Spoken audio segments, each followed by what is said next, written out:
Hi, this is E.T. Full disclosure before I start. Since his youth, E.T. has been a Rocky Marciano super fan. Few before or after Marciano have, in my opinion, so dominated the opposition, represented boxing in a positive way, and no one, not in sports or in any other walk of life, proved to be a better spokesman for the healthy, wholesome life than did The Rock.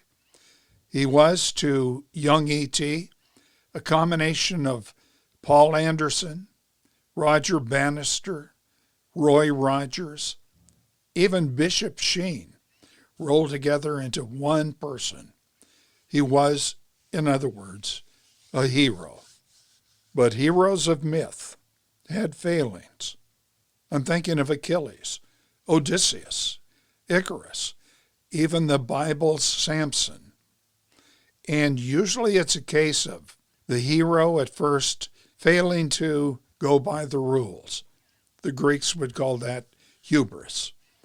And hubris is followed by Nemisis, a retribution, something bad. Rocky Marciano, the hero, can be added to that list. His problem happened after he was drafted into the U.S. Army during World War II. Now, the popular or whitewashed version goes like this, and I'm taking it from Wikipedia, and I'm quoting. In March of 1943, Marciano was drafted into the U.S. Army for a term of 2 years. He was stationed in Swansea, Wales. He helped ferry supplies across the English Channel to Normandy. After the war ended, he completed his service in March of 1946 at Fort Lewis, Washington. Now, that popular story reads like Ingemar Johansson's story in the Navy. I did a video on that. Marciano did not do well at first in the Army.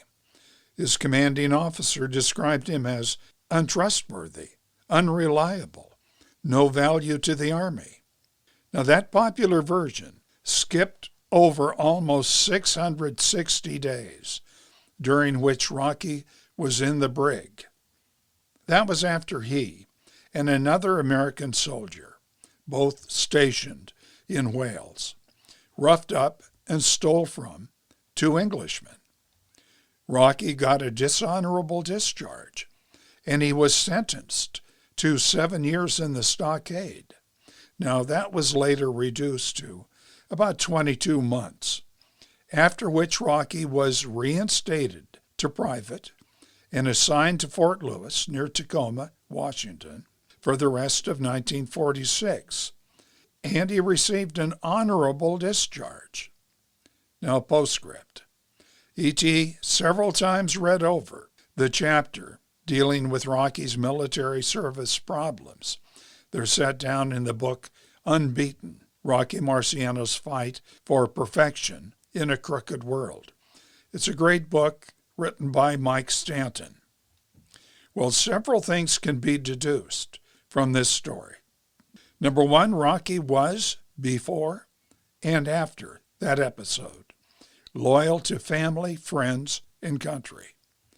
Point 2, he was, according to testimony at the court-martial, acting more in self-defense.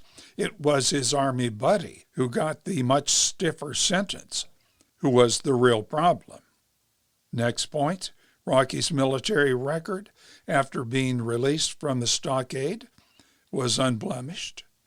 And next point, most important, Marciano emerged better for the ordeal. And with determination, Herculean effort, he won the heavyweight title, and he became the people's champion. What do you think? Put your comments below. Subscribe, share the videos. You know the drill. Thank you.